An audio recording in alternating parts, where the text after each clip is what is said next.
you there. Thank you for watching, and welcome to Forge Lines Forever. Today, I have a 3v3 ladder match here on the most amazing Neuroxis map generator. So let's go ahead and introduce our teams and our players, starting up with Team 1 here in the north, also known as Blue Team. Ending in the south is Team 2, also known as Red Team. Starting up with the northeastern corner player of Team 1, it is T1 Mechs Enjoyer going first air as a UEF, very sensible because he is in that rear guard. He is slightly above a 1500 rating, and again, he is in amethyst purple. To his south in Stitch Blue, we have Carl going first land as a UEF as well, and he is a little bit over a 1400 as well. And last but not least here, for Team 1 in the other side of the map, we have the highest rated player on Team 1 and in the game overall. It is Amygdala going first land, already on the move southward to probably get their hydrocarbon online. They are in Royal Blue, and they are a little bit over an 1800 as a Seraphim. So for Team 1 side of things, we have 2 UEF in the east and 1 Seraphim in the west. Starting off with the rear guard airsoft player of Team 2 as well. He is shades of blue, and unfortunately because he is on Red Team, he is not blue. He is orange, the color orange, going first land, second air as a UEF. A little bit under a 1600 rating. So he is looking to, of course, jump over to that 1600 rating in this game if he does win, because it is essentially a 50-50 shot if he wins or not. To the north, we have the Ruby Red player, Ferdin, going first land as the only Aeon player in this game at almost a 1400, but slightly below that, going second land as well. They are, of course, in Ruby Red. And last but not least, in the west, in Chevy Crimson, we have the UEF player of Ari Gold going first land, second air. They are exactly dead center between a 17 and an 1800 rating. And again, they are in Chevy Crimson. They are also the highest rated player on Team 2. So for Team 2 side of things, they have 2 UEF, 1 on the front lines and 1 in the rear, with an Aeon player guarding that other air player in the southeast. That other UEF player, excuse me, in the southeast. And for Team 1, there are 2 UEF players in the east and a Seraphim player in the west. So there's in total 4 UEF players, 1 Aeon, 1 Seraphim, no Cyberns for either team. So apologies for those spiky space socialists here in FAF. Let's go ahead and take a look at Reclaim before our players scoop it all up. There are 44,000 Reclaim. I feel like I'm saying Dr. Evil's like $1 billion, but 44,000 Reclaim divided by 6 players. I'm going to round it. I'm gonna do math in my head. That's a little, round it down a little bit. So 7,000 mass per player at a minimum if it's divided up evenly. That is a ton of mass, and there is a decent amount of it in the middle. Of course, there are civilian structures as well to be scooped up, and there is a decent amount kind of just dotted all around the map. There's a nice 1200 bundle right there. That is a ton of Reclaim, which means that's a ton of upgrades, ton of units, tons of structures, and tons of goodness to watch. And, of course, with the mass point layouts, there is a nice kind of, I don't know what you would call that formation, but like, I don't even know what, I feel like I've seen that shape before, but I can't remember it off the top of my head. There are 8 mexes in the middle that will be fought over very heavily, but, of course, in the rear, there are 10 mexes as well.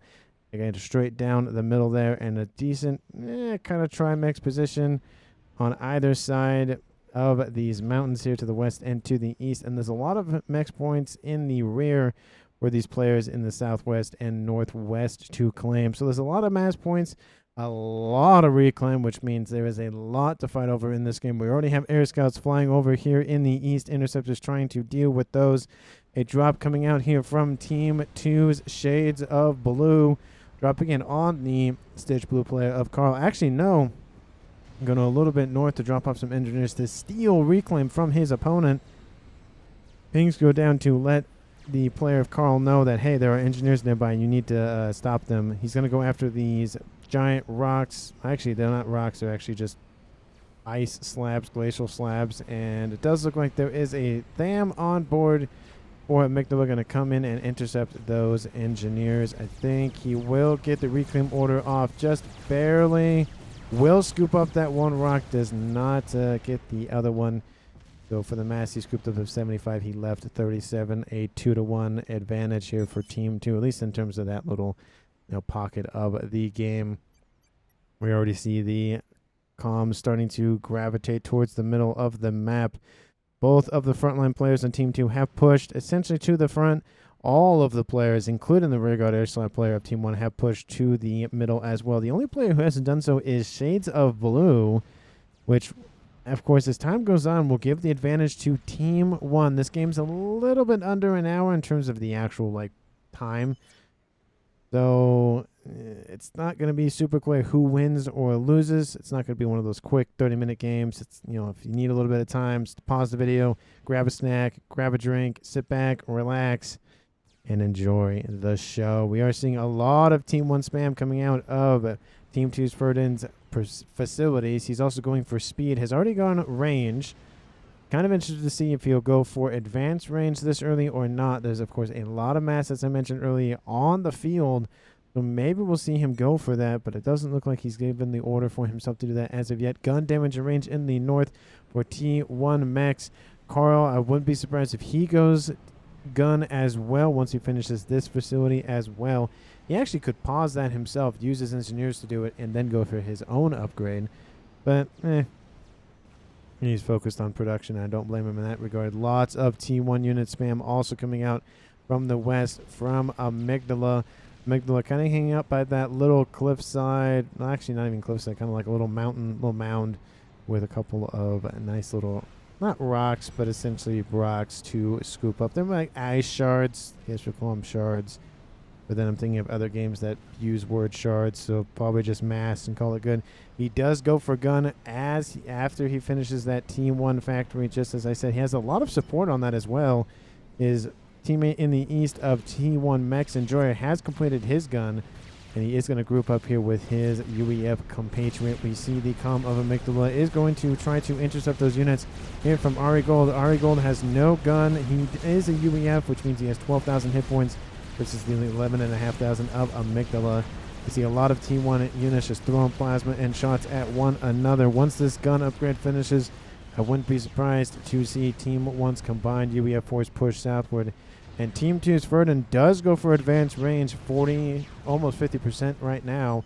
But he's going to finish that very, very quickly.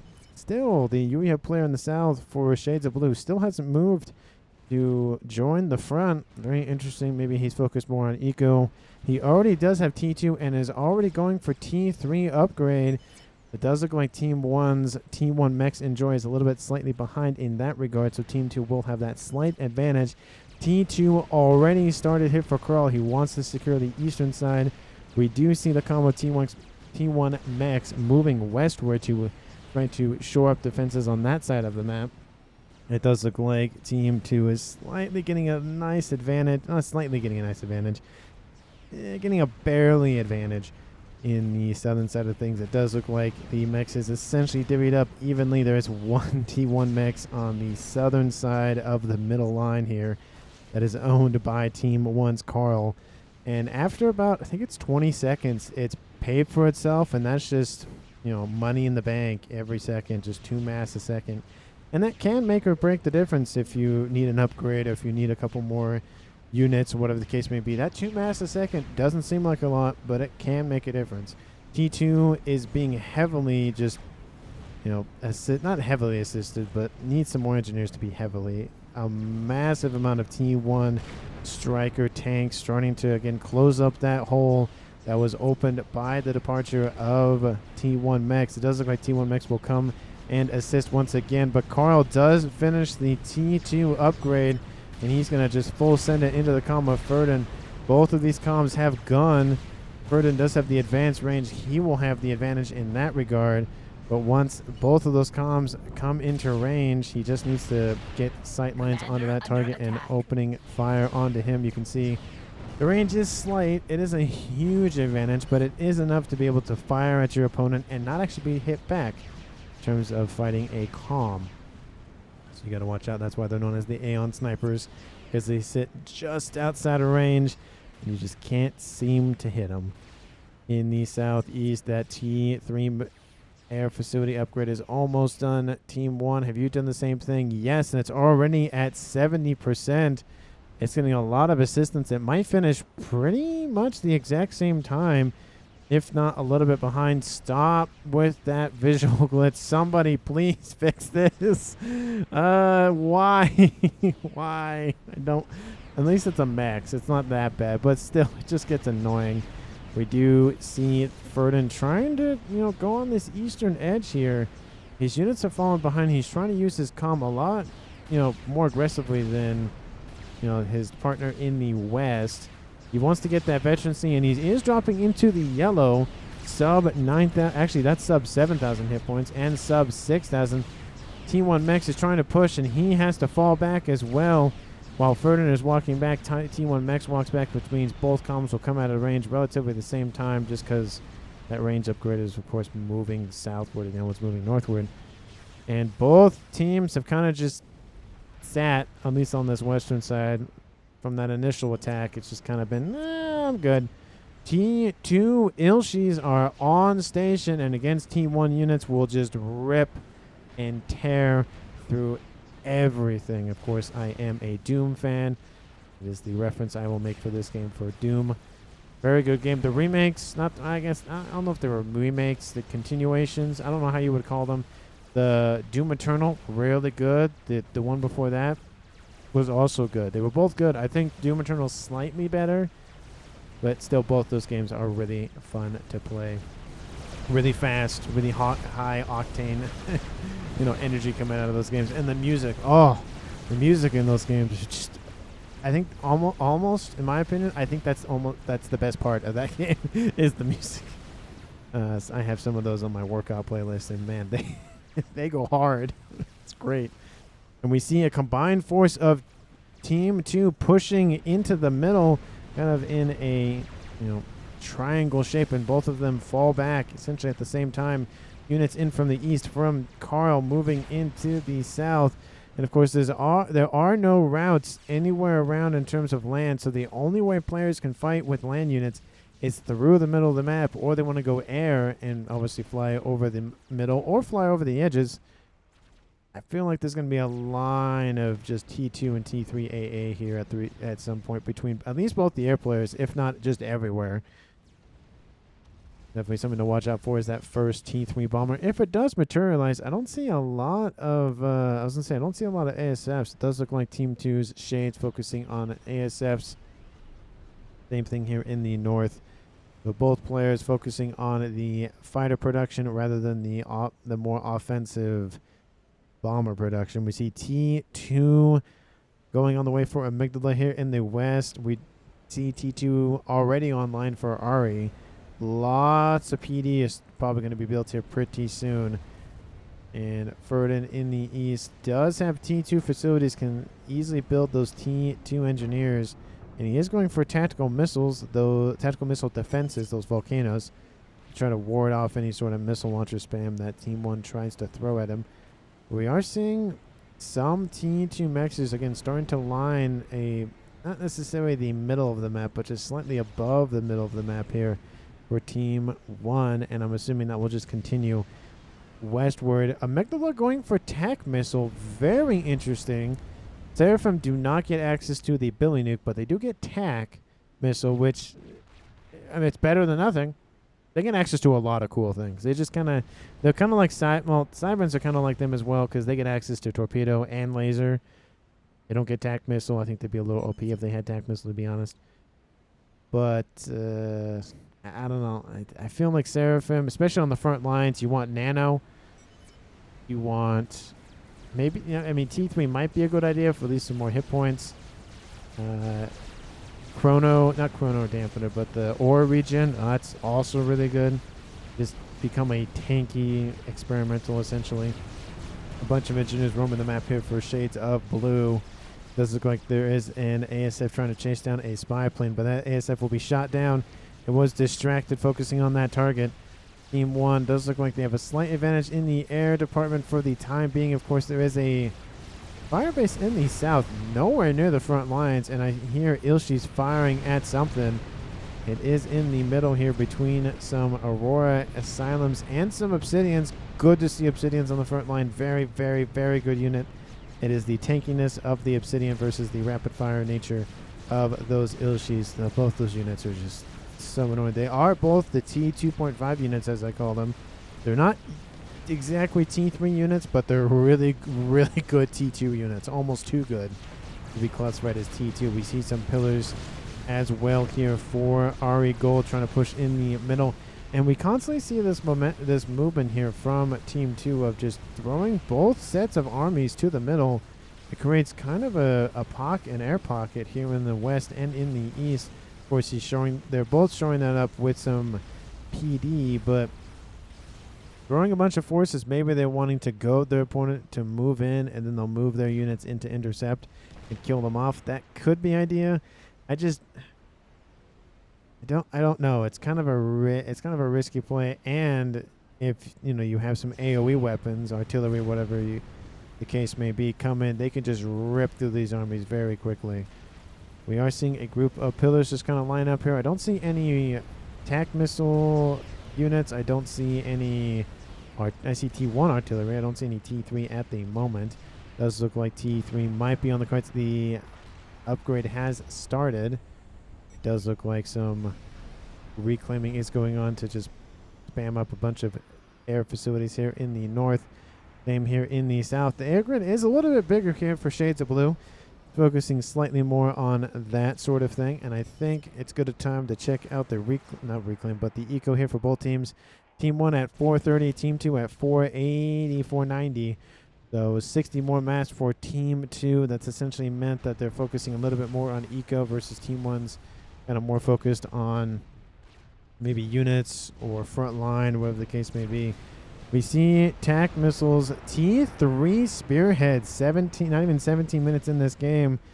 Ari Gold has focused more on his teching up, and that will give him a huge advantage in either throwing off his opponent or forcing them back. T2 Skyboxer by himself facing off Amygdala. That's not really a good idea to be doing. We have a couple of triads in range of that comm. And we have some T2 engineers slowing his roll, trying to body block him essentially. Not the best idea there, engineers. We have the Great Wall of the North here for Team 1, trying to wall off this engagement, force enemy units to go in from the east. You should have just had a hole in the middle, about like right here, and then forced everything to the middle. They're already going to the middle anyways. You might as well just force them in that direction anyway. Might as well. And that is going to take at least a couple minutes to finish, and those spearheads are just spamming out those missiles. In the east, there are some asylums guarding the comm of Ferdin. He also has shields, so shield on shield on shield, essentially. Static, mobile, and personal. All three types of shields right there. I don't think there's any other types of shields. Well, I guess there's bubble, so there's four. Technically there's 4, but that's more mobile. So stationary, mobile, and personal. Yeah, I think that sounds about right. All of the shields all in one. Good man at Ferdin.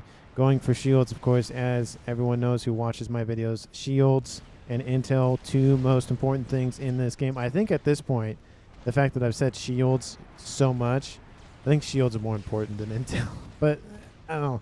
Kind of hard because you need intel to be able to be like, well, I need shields, but you need shields to protect your intel. So it's kind of a, will they, won't they, catch-22 kind of scenario. Shield going on the way for Carl as well. See, even he's going for shields. Everyone's going for shields. Good for them.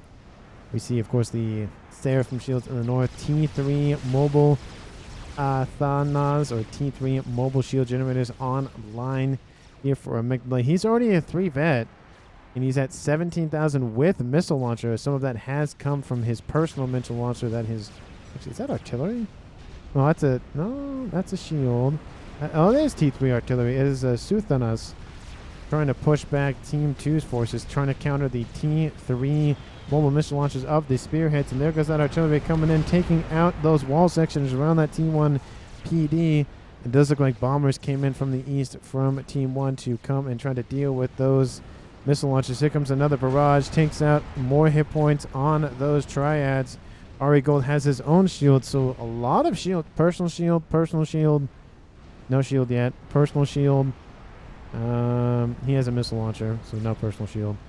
And where's that comm? No shield. So 3 of the 6 comms have personal shields. I think that's like the most. That's pretty much the most I've seen in a game. And we have, well, maybe I've seen 4 in one game, but still in a 6v6 and half the players having personal shields, I think that's a pretty good amount, considering that comms are probably going to start thinking about maybe sniping 1 or 2 of these players. And again, the downside of sniping is you give eco over to another player. And especially in a game like this, it's not going to be no share. It's most likely going to be either partial or full share. Most likely full. But I can also, again, there's arguments for every type. I feel like partial share at the minimum is obviously a good middle ground, because you still get the infrastructure, but you lose all the units. So it could be really good or really bad depending on the situation. That's how most things are. Full share is, oh, the units stop moving for a couple seconds. Oh, you can't just give them orders to move again. And no share is everything is gone. So assassination all day. They're trying to kind of change up the landscape in terms of strategy and tactics and whatnot. Whereas I love to see that, but I feel like partial share is probably, I wouldn't say the best way to go every time, but it's definitely a good compromise for players that really hate full share, but also can't just, of course, most players don't like no share, so it's kind of hard for those players to agree, at least in that regard. Artillery is starting to land near those spearheads. Those spearheads have to move. Artillery constantly raining in here from Amygdala, forcing these units back constantly. That front line is collapsing for RE Gold. I can see possibly a play in the east by Team 2, but they are throwing some sniper bots against those missile launchers, and there's a lot of them. They are flapjacks. They don't fire that many missiles, and they are being sniped as we speak, and stationary artillery is raining around. We see that Miasma has taken a decent amount of hits, and that comm is slowly falling back constantly. Lightning tanks in this T3, T1, T2 army. It does look like the spearheads are focusing down the T3 tanks as we speak. It does look like there are move orders coming out from these facilities to go to the middle and then south. Looks like that's just the air scout. That's what it looks like. And a nice wave of ASFs to the west. Those look like they were ASFs to the northwest, looking like they were strat bombers. Possibly that was the idea, to make them look like strat bombers. If you engage, that's not the best idea. Those ASFs are just on patrol routes, and that is not going to go well. That's a squadron or so of ASFs just gone. There's a lonely little Naphtha in there. Going to be wiped out as well. Maybe Team 2 will just push the air advantage and wipe the slate clean. I don't see that happening, just because it's a little bit of a risky play, especially with only 3 players.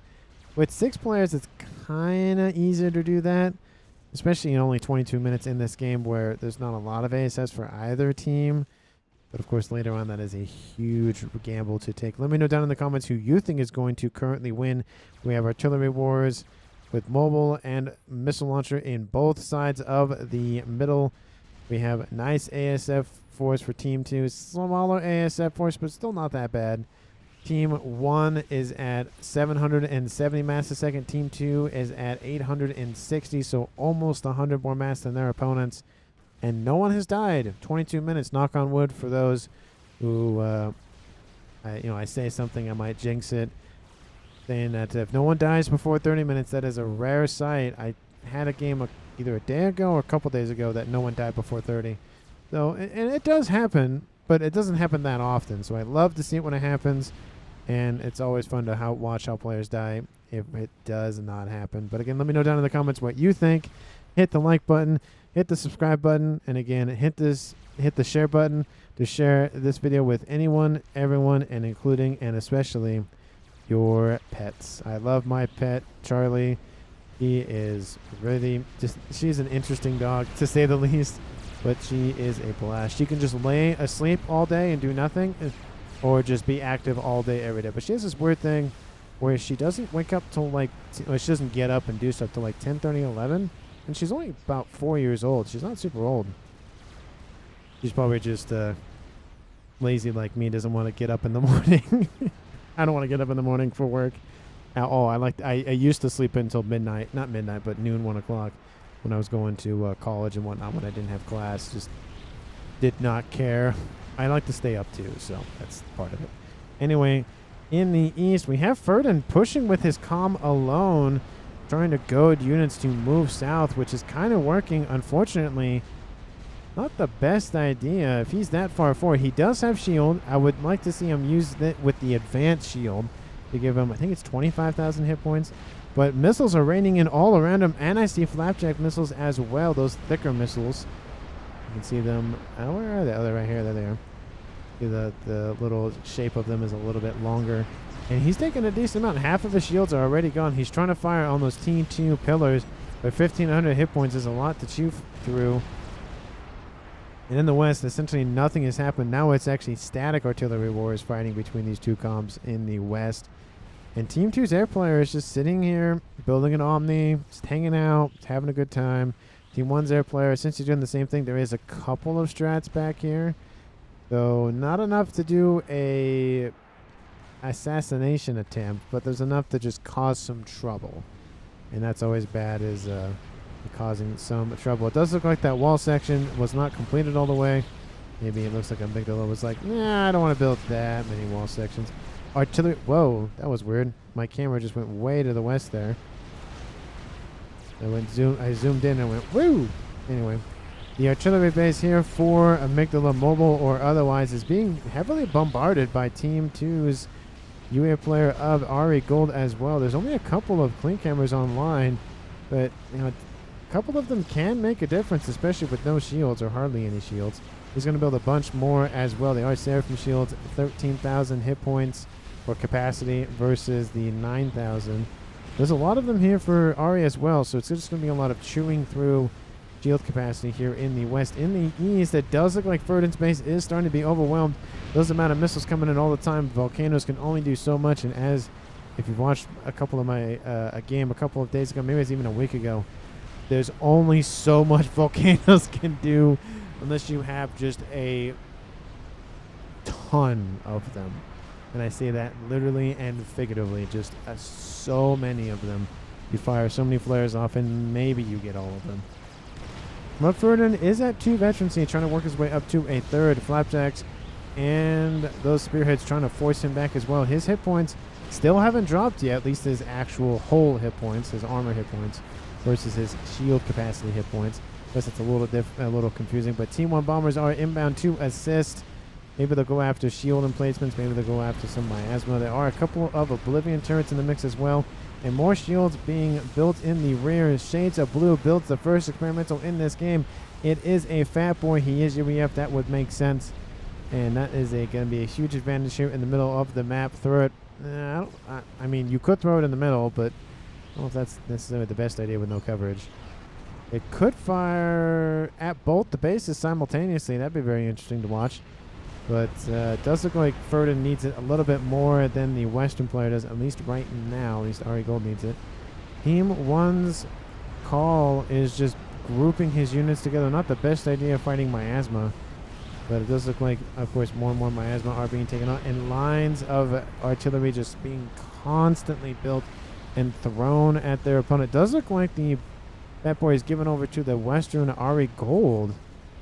Interesting. Not over to Ferdin. Very, very interesting. I guess he's just, again, he's air player. Air players aren't necessarily the standard support role, but he's acting more of a support role.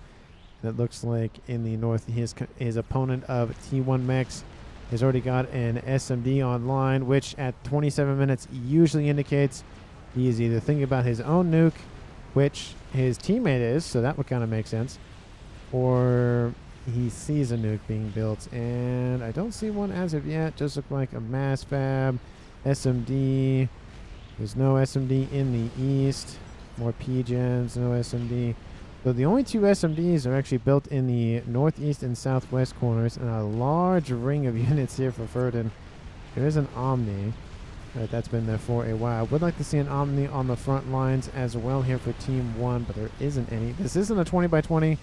More like a I'd say 14 by 14. I can't zoom out and see the full encompassing 20 by 20 borders, but I can almost see all of it. The artillery fire is starting to pierce through the shields a decent amount, but the artillery isn't firing fast enough to really ward off that Fat Boy. Fat Boy will lose most of those shield capacity hit points. There goes one shot. Does come in, and Amygdala control case. Hold on. Hold on. Hold on. When we see something like that, it says, let's see. Extending game so far. Yeah, this is botched. Luckily, I hope you won't immediately rush the front to take advantage of his DC. Can eject. Seems to auto kick. Can we talk to him? T1 Mechs, I see you behind. I see you behind. I see you. What? What is he talking about? Oh, maybe he's talking about some aircraft or something. But it does look like Amygdala had some disconnect. Very unfortunate. I will not count that as a death. I do not count DCs as a death because it's just it's an outside issue, not a internal game. Like you died because of strap bombs or died because of tech missiles, whatever the case may be.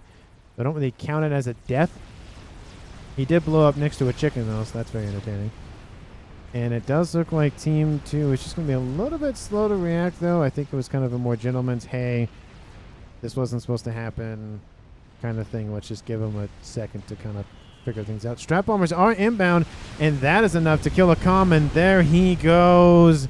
Team 1's T1 Mechs Enjoyer kills off Ferdin. So just as one player exits the game because of an outside issue, one player exits the game because of an internal issue of strap bombers, and that is now a 2v2 in the span of about, I'd say, a minute, even probably 35 or 40 seconds. Team 2's player of Shades of Blue will inherit everything Ferdin had, and Carl will inherit everything that Amygdala had. Does look like that nuke is online. It doesn't have a lot of assistance as of yet, but the engineers are focused on an SMD. Don't blame them in that regard. I don't see any counter nukes as well, so this could be very, very dangerous for Team 2 if they do not know about it, which they do. I was going to say they do a decent amount of scouting, so I would assume that they would see it, and they do. And maybe this is going to be an SMD up here. There's a lot of percies here and Titans as well. There's a large T3 army here for Ari Gold. He could push this position. There aren't enough forces or shields or anything of that matter to really hold that push off. Forces from the east would have to be drafted into the west to assist with that. Fern and his front line has been taken out. We have Shades of Blue obviously retreating just a little bit and regrouping in the south, kind of around the old civilian facilities. There is another Fat Boy in the east, and there is a Colossus that is now being constructed with the dual base eco of Shades of Blue. That is a ton of eco to have. Let's just start funneling different projects. Team 1 at 1.2, Team 2 at 1.3k mass a second. Artillery constantly raining in against these percies, and a couple of them have already been killed off, and a couple of them severely wounded as well. Those units have to fall back. Kind of surprised to not see some sort of oh, nope, there it is. I was going to say, I'm kind of surprised to not see one of the UEF players go satellite, and then immediately, what's the first thing I see? Satellite. Satellite is coming online here for Ari Gold in the north. Do we see satellites coming out from either of our UEF players in the north? No, there is a Quantum Gateway spamming out those RASCOMs for T1 Mechs Enjoyer with the dual base eco of Carl. He's pumping out some chickens. Does look like T1 Mechs has one of them for some reason. That's probably when it was handed over from earlier from the death. Or sorry, not that departure of Amygdala. And Amygdala is going for SMD. Is going to finish loading it before that nuke is done. Most definitely going to finish it before that nuke is done. So it does look like Team 2 will be pretty much fine in terms of dealing with that nuke. There is now an SMD in the middle of the map, and a lot of engineers are focusing on assisting it since they have finished off that Colossus and are now constructing. Actually, that's the same one. That's a different one. And are kind of focused on other projects. That Fat Boy does look like it might be gifted back over to Shades of Blue to just focus on this eastern side. There's a Colossus and 2 Fat Boys. That's a lot of firepower. Long and close range. Team 1 has to prepare for that. There's a couple of shield emplacements, a decent amount of artillery, more artillery being built in the west. Chickens are grouping up. We see one right here. We should see there is another one on its way. This one has to be handed over at some point. Nope, no one's marked it, so probably not paying attention. Eventually they'll pay attention, but right now, not so much. 33 minutes in this game. How's that nuke looking? The nuke has been paused, and it's just been, nah, we'll build a nuke. Never mind, we'll build a Duke. That thing has also been paused. Looks like Carl has he's just trying to build up some more mass income before he starts spending it all. It does look like he is retreating off that front line to assist with building some defenses. Looks like those are Ravagers. Looks like he's going to take the front line and go, nah, it's fine. Team 2 can have it and fall back. There's another SMD as well with a shield going to be built to protect it. Good to build shields around those SMD. Don't want any easy couple of bombers come in and kill it off. And T2 probing attacks are inbound here from Shades of Blue. Missile launcher is inbound. It is going after the comm. Does the comm have sufficient TMD? He's building more as we speak. And it looks like he's already dealt with one sort of barrage. Missiles are inbound. Will hit the comm. Doesn't kill him. Would have been probably better to go off that SMD. But all of those engineers get control K'd. Oh, so that he can escape. That's probably what it is. He didn't want to deal with body blocking. Missiles are inbound. That was a good move because he probably would have died. Good move here from Shades of Blue. Would not have thought of that myself and probably would have died. Two of those missiles. The missiles are inbound. There is a decent amount of TMD that has been built for the volcanoes, diverting some of those missiles. Some of those missiles still impact their original target. And there goes one missile just off into the distance there. We have Colossus sitting at range with those volcanoes, and of course the inverted color of that laser to be able to be easily identifiable in the snowy environment.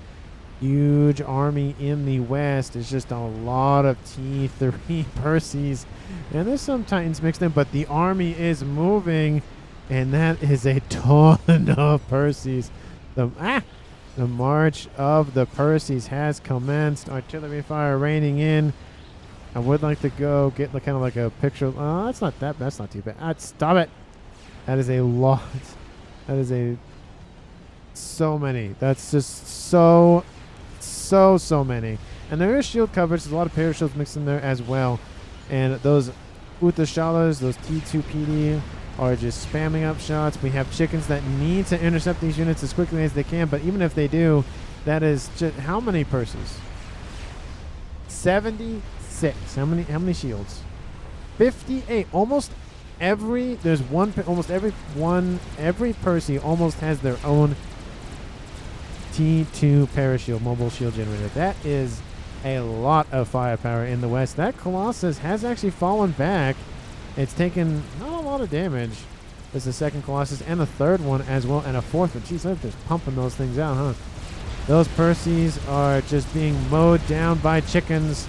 The chicken needs to move in. That is a lot of high alpha damage. It needs to get in and kill off all this. It does not get a movement order off, and therefore that Ironstone will be right in front of that front line. There is another chicken in the east moving in westward. Strat bombers inbound, get killed off by ASF.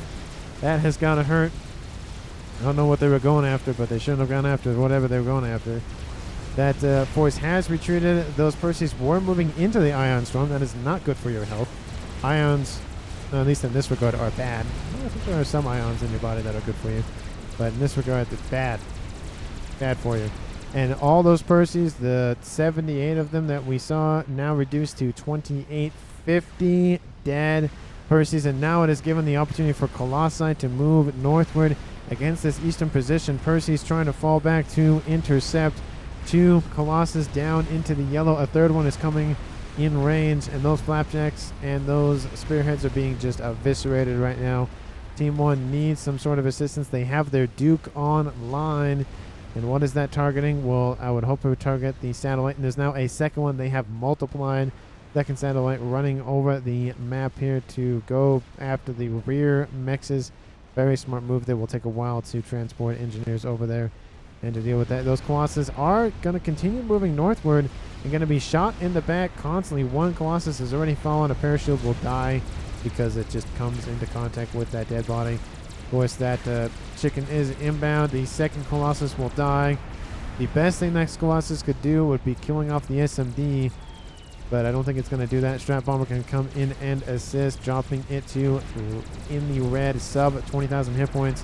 That chicken still shooting it in the back, sub 10,000, sub 5,000, sub 2,000, and in his dead, it's going to land on top of a TMD, and that chicken does not have rank invention, but almost does. There are now no units on, well, not no units, but no real units defending this position. Engineers from Team 2's Airy Gold coming in to scoop all that mass up.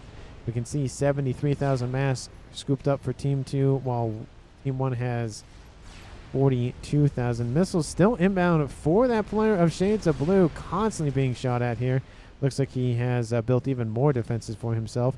More missiles being launched in the east. There are some Redeemers, the T3 mobile AA being just demolished by those. Large ASF force. How many are there? 187 versus Team 1 Mechs Enjoyers 100 essentially. Definitely a 2-to-1 advantage here for Team 2, and there are more strap bombers being built. So Team 1 thinking about, of course, assassinating their opponents. That Duke, I think, is landing against Shades of Blue. And this place is going to get heavily defended very quickly. Another Colossus online. He's producing them constantly. Another one is planned. Like 3 more are planned. That is a ton of experimentals that are going to be planned. Another satellite coming online for Team 2's Airy Gold. Again, producing a massive amount of T3 spam. Has his own FAF board that he built himself. And he's going to constantly push. The wall has been breached here from Team 2. Well, granted, the wall wasn't really finished to begin with. But, you know, it was the line at which it was being built has been breached. It does look like there is a chicken to the east, and there are still no chicken. That chicken has still not been gifted over. It's a chicken owned by Team 1 Mechs, and it has not been given over. It would easily eviscerate the rest of these percies. But this chicken's getting massive amounts of value out, just ripping into the backs of those percies. There's really nothing, of course, the ASFs can do. Strap bombers will immediately come in and assist, but that is, again, a mistake. ASFs are on station, and they eviscerate those strap bombers. They should not have been sent in. Call that strap bomber back, and it does look he does. Nuke has finally launched. I felt like it was eternity. Going after the airbase, that is not going to land. 3 SMD are almost loaded. Duke actually half completed as well. Team 1 needs to consolidate their attacks to one singular target. We have the chicken running around. It actually dies to the percies that just turn around and fire at it. All these percies, though, will die as well. That's a lot of mass to scoop up currently on the field. In total, we have 231,000, enough to essentially build anything in the game. And if you zoom in, oh, no, I lose it right there. Nope, right there. About a little under half the mass right here. On the entire map is right here. Once that ion stem goes away, engineers immediately, you can already see that from Team 2. They're immediately sending engineers forward. Reclaim. That's the 13th thing that I probably would mention about what I focus on. Shields, intel, reclaim. You can always get mass on the field, either from mass points or from reclaim, of course. Those are realistically the only 2 ways you can get them. And that's a large component of the game, is reclaiming your old stuff or the stuff that your opponent made and just throwing it back in their face. We do see more chickens lining the eastern approach and more missiles just encroaching onto Team 2's territory. Shades of Blue, or maybe Shades of Orange I should just call him because he's not actually blue. 3 Colossi moving to the east. Those shields are going to provide a lot of protection for not only those Titans and Percies, but all the engineers that's going to come and scoop up all that mass. Team 1's Carl is not focusing on the west as much as he should, and this is going to be a sore spot for Team 1 if they are not careful. A lot of AA T2 skyboxes have been built here for Carl to defend against that massive amount of ASF. A lot of them are wounded in this mix, but I don't know if it's really that worth it. I feel like he should be focusing on a little more, maybe a Fat Boy or something. There's a Fat Boy in the west. There's a nice shield, not array of shields that were shielding a Mechs. That's going to be taken out. Another nuke launched pretty quickly after the other. Where is this one going to go? It's going to go straight for there. The second one will be shot down. It's going to load into 3. It doesn't look like that's really changed anything. The artillery is now online here for Team 2 Shades of Blue. And that is not going to go well. Actually, this... Oh! Jeez. That SMD missile was having a hard time hitting that nuke. But he got it in the end, and that's all that matters. 3 chickens to the east. This Fat Boy is not positioned very well. There's a wall section in your way, my friend. That is not good for your health. He's just going to roll over it. Does he go around it? I don't know if he goes around it. Oh, he does just roll over it. Okay, that's what I kind of thought. 3 chickens are trying to take the opportunity, trying to steal off this attack. There are now 4 Colossi in the east. While one side attacks and Team 1 responds, Team 2 attacks the other side and forces them to constantly just split attention. Good move by Team 2 to constantly divert the attention of Team 1's front line. There is a second Duke online here for Team 1's Carl. And I don't see any sort of effort to go for satellite or any sort of thing. And they're losing mass constantly from those satellites, just assassinating them. Those chickens are coming into range of that fat boy, and the push is going to continue southward. There are 4 chickens now, and 5 chickens in this mix. They're like rabbits. They keep multiplying. It does look finally that chicken was handed over. And Team 2's Ari Gold is either unprepared or just doesn't have enough. I feel like it's the latter. It just doesn't have enough. Colossus now going to come in and assist. They have to. This side is going to be completely wiped out if he doesn't do anything. Strap bombers immediately go into their deaths. Not the best idea. But 4 Colossus going to keep pushing northward. There aren't a lot of defenses. There's 1 Fat Boy, a couple of Ravagers, and the Calm. That is not a lot. Percy's coming in online as well. ASF are going to engage. They're going to go for it. I don't know what that means. There are oh, that's why there are T2 gunships inbound to help assist with defense as well. Percy flying around. Is he trying to shoot at something while he moves? First Colossus is down, but 3 of them are super healthy. ASFs are going to retreat anyways, immediately kill off those gunships. More gunships are being spammed out as we speak. The northeastern section of the map for Team 1 is being depleted. But the attack coming in from Carl is actually goes, nah, it's fine. We're going to go after Shades of Blue. And they do. T3 gunships, though, are being called for to deal with these 5 chickens. Are there any flak in this mix? Units need to keep moving and assist the protection of those chickens. It's very vital for that. It does look like if the Colossus are either stopped, or if the Calm is stopped, the Colossus will stop. But the first Duke is in range, and the Colossus don't care. They're going after the Nuke. The Nuke is killed off. The Nuke didn't really do anything. It just got shot down twice. First of the 2 artillery, the Dukes are offline. The second one still hasn't been targeted. Carl is constantly retreating with 2 Fat Boys. We have a satellite overhead. They're actually retreating to T1 Mechs in Jordan's position. He has his own Novax. That needs to be shielded, sir. That is definitely a risk if you don't shield that thing. Colossus moving into the east for the air grid. Constant gunship spam. T2 gunships trying to do what they can. Those chickens still chasing that Colossus. They've lost one of their brethren. Colossus dies to the north. That Calm is coming into range of those chickens, and it is not looking good here for Shades of Blue. The Colossus in the north, most of them at least wounded at a point. This is a cascade, of course, waiting to happen. More gunships all the time. And the Calm of Team 2, Shades of Blue, does die, which means those units will stop in their tracks for a moment. First Colossus is dead. Focus the second one. There you go. Take that one out first. The Colossus will stop. There they go. They stop moving for a second. Should give them enough time at least to kill the second one before it can do much any other damage. There it goes. And the third one will definitely wipe out the rest of that. The chicken support is still moving. The best thing, again, at this point, if your air grid goes down, you might as well kill the air grid and your artillery, or your enemy artillery here for Team 2's. Now Ari Gold, the sole survivor for Team 1, at least for the time being.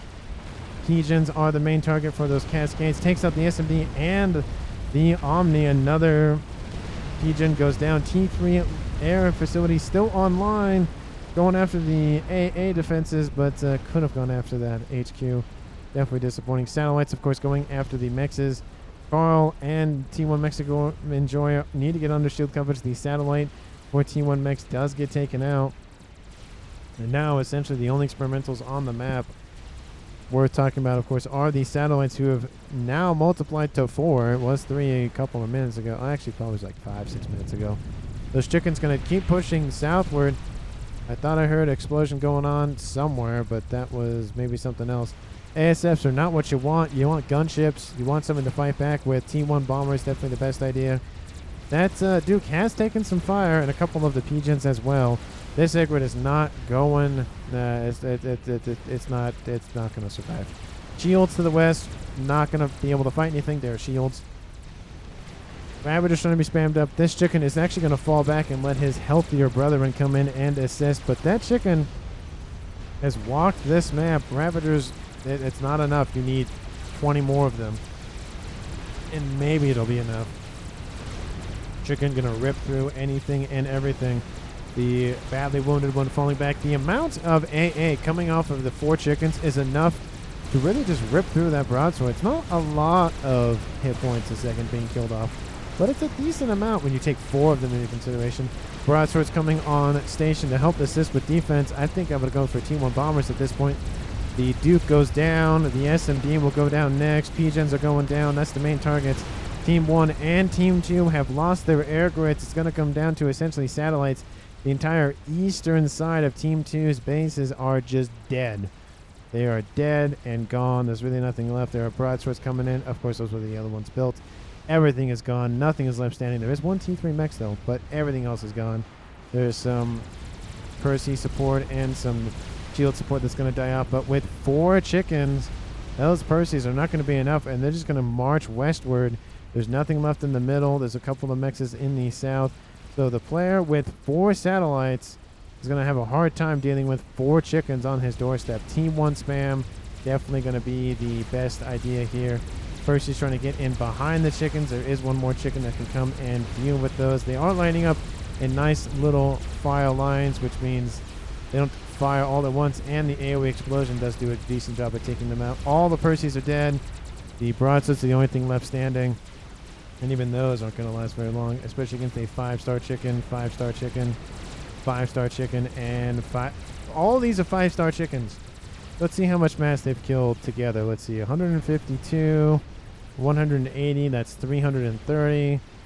That's, so 330, 420, and what is that? So call it like 500,000 mass killed between these 4 chickens. So those Percies, not Percies, those broadswords actually are chewing through that first one, and they're not really being killed off very quickly. A couple of ASFs will easily deal with this, but lasers over top of these artillery emplacements, one of them still online, the other one being rebuilt. Team 1 really needs to get their shield situation online. Of course, we do see a push to the north by Airy Gold.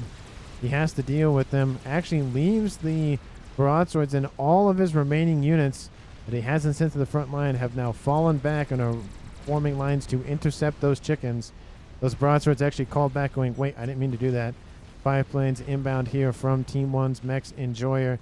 He has the only air facilities essentially online here for his, for the entire, well, I guess there is an air facility, a couple of them online. So not the only player with air facilities, but still not as much as Team 1 Mechs Enjoyer, and he can easily rebuild those, just building them on top of the old Rex. Where did my mouse go? There it goes. It just stopped working for a brief second. Like, he can just build on top of them. And he's not doing it for some reason, but whatever. Here come those chickens. This is the main fight. Their main priority target are those satellite stations. That would be my guess. Once the satellites are down, that's essentially it. We have Fat Boys for defense. We have Percies for defense. A ton of shielding, of course. But if those Percies move in any closer, it's Percies. If those Fat Boys move any closer, it's not going to go well. That chicken is just receiving so much plasma fire. Of course, we have lines of chicken. This chicken over here isn't really doing much. It's actually leaving its pack. It should move in with this group. 1 chicken is down. 2 remain. The one to the north is going. I don't know where it's going. And that Fat Boy is down. 1 of the 2 defending Fat Boys is down. Ravagers opening up into the backs of those chickens. There is another Fat Boy in the rear for defense. The second chicken goes down. This chicken to the north still doesn't know what it's doing. It's running around doing whatever it can, trying to shoot at ASFs that land nearby. And the third chicken goes down. Team 2's Ari Gold defends against the chicken push. And I don't know where this chicken was going. It could have gotten at least that Fat Boy out of the mix. But that's gotta hurt. There are artillery shells now landing on those satellites. More shields are being built as we speak. This one isn't really protected. Oh, if that shot landed just a little bit more to the west, a little bit to the north, that probably would have killed off that Novak satellite. Of course, there are Fat Boys fighting Fat Boys. Lots of Fat Boys in this game. Of course, with 4 out of the 6 players, or 2/3 of the players being UEF, that's kind of to be expected. We would have seen probably a bunch of Monkeloids had there been at least 1 Cybern player in this game. The SMD would be a nice target to kill off. Chicken down to 2,000 health. Chicken will die on top of that nuke eliminator. And is that the only SMD? That is the only SMD built. Oh, no, there's one right here. Just hiding underneath engineers. That has 6 loaded. I hear explosions landing around somewhere. Lasers going after RAS comms. Maybe kill BP. Build power says shades of blue. Shields around the Duke have fallen. It does look like Carl has some issues with some energy reserves. And this would be the perfect time for those satellites to come in clutch. But they are not. Definitely a disappointment there. There are, of course, 3 satellites roaming the map. Where is that? I thought there was 4. 1, 2, 3. Oh, one of them was eventually killed off. So yes, there are 3 remaining. That's essentially the biggest threat here for Team 1 are those satellites. Once they're gone, just build a decent amount of strat bombers to kill everything off. They're just going to target the comm directly and be done with it, it looks like, because why not? You kill the comm, you kill the enemy team. You have artillery shells landing around them. Hydrocarbon goes down. Not really a big issue anymore. 2 hydrocarbons right next to each other. Didn't even notice that. Anyway. Large line of units moving in. Lots of shields. Not really a lot of offensive units. They are able to kill off stuff. There's not a lot of them. We see those Team 1 bombers I was talking about. Team 2 should employ, but Team 1 is doing it. Massive amounts of, pigeons are being built. It does look like maybe Team 1 Mechs Enjoyer. No, he just... Oh, no, he doesn't have power. He's constantly dealing with stuff. Looks like the engineering stations, the drone kennels are being dealt with here. That is the main target here for those satellites, which give some time for Team 1 to rebuild defenses around that singular... Actually, dual Dukes. Sorry, there are 2 Dukes now online. And it does look like Ari Gold still hasn't moved. Artillery is landing around him. Shields are holding, mostly. You can see mass fabs going down. Not really going well in that regard. He is building his own Duke in the rear. And the Duke should fire and hit essentially... Oh, it hits essentially everything. There's a couple facilities it technically can target. But here comes that fat boy here for Team 2's Ari Gold. Trying to go after those Dukes. If those Dukes die, that's essentially the game here for Team 1. That is their saving grace. That is what they need. But there's not a lot of firepower to go after that fat boy, so it's essentially how long can you keep the shields up for the artillery to fire at that fat boy. And honestly, I don't know if you can keep them up for very much longer. You have some Titans and some units rolling in from the north. That Pigeon should be the primary target, and it is. Kills all of the artillery off. There go the defenses around that Duke. And explosions happen to my left ear. Don't know where that happened because I didn't hear anything or see anything in that regard. Oh, maybe a RASCOM got blown up. But the shields pop back online. The 2 Dukes are still online, constantly firing on their... I constantly... There's no RASCOMs dying. Where's that explosion happening from? Winning with sats is... Well, I mean, no, it's a strategy. It works. I mean, there is a couple videos I can mention that just so many satellites. Well, technically one player who built a bunch of them didn't actually win with them, but did a stupid strategy against a YOLO. So yeah, he didn't win, but it's very funny. Same as with T3 already. So both teams razzing one another, being like, "Hey, you built this thing that's kind of annoying," and the other team's like, "Hey, you also built this other thing." Carl's gonna just walk into some Percy fire because why not? He's kind of done with the game, and no Artie is winning. I mean, opinions differ. Team 1's Carl goes down to Ari's Percy's. And with that fat point, surprisingly, the shields have still not fallen around those Dukes. They're still online. The artillery fire is still landing around him. Unfortunately, they are targeting the satellites, but there's just a lot of shields. And now with an artillery of his own, he has both satellites and artillery, and that's really not going to feel good. Your team started the T2 Artie war. That's the worst. No, that's not the worst. T3 Artie is way worse. Well, even T4 Artie is way worse. And there goes the first Duke. It is offline. Your team was sniper creep. Okay, okay, you're both doing stuff that the other person doesn't like, and that's a legitimate strategy. So that's this was a stupid map because it's turtly. I mean, yeah, when it's kind of shaped like an hourglass, that does make sense. But you know, it's fun to have different maps and do different strategy and stuff. And there goes the calm before Team 1's Team 1 Mechs enjoy. Team 2 ends up winning the game. You have 55 minutes and 59 seconds. Could have lasted one more second to make it an even 56. Well, let me know down in the comments how you felt about the match, whether or not you think T3 already is lame, or satellites are lame, or it's just a part of the game. You got to learn how to fight it and that sort of thing. And let me know, again, how you feel in terms of my casting, in terms of everything about me and my channel and the everything. Thank you so much for watching to the end of the video. Hit the like button, hit the subscribe button, and of course, share this video with anyone, everyone, and your pets are included, of course. Let's get on to the MVP and MUP awards. So we had Ari is the last man standing here in the game, with essentially both Team 1 Mechs and Carl being last men standing here for Team 1.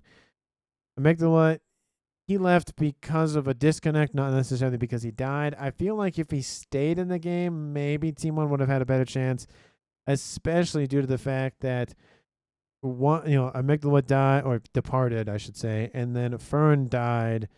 Ferdin, I call him Fern, but because that D is just really hard to say sometimes. He got killed off almost immediately after that, and Team 2 was kind of just, they were figuring out how to deal with that. So that would have given an open opportunity for Team 1 to push even more. I feel like, I don't know, there'd have to be, of course, a alternate reality where Amygdala didn't end up being kicked out, and then we would have seen who won that game. But of course, we can always speculate in what if and that whole thing. So I feel like MVP, MUP, I feel like Shades of Blue did a very, very, very good job of just taking everything that Fern had and went, I'm just going to shove it in Team 1's faces and see what happens. Those Colossus got super far in and killed essentially the entire air grid, except for the T3 air facility. That was eventually killed off, but essentially everything. The Duke probably should have been killed off. Just turn the Colossus for a couple seconds, fire at a couple of the pigeons, and then keep going. And that was definitely a missed opportunity, but it was killed off. Actually, it wasn't even killed off. It was about to be killed off, but still, essentially was killed off. I feel like Shades of Blue gets the MVP award for me. Let me know down in the comments if you feel the same way or not. Thank you so much for watching to the end of the video, and I will see all of you in the next one.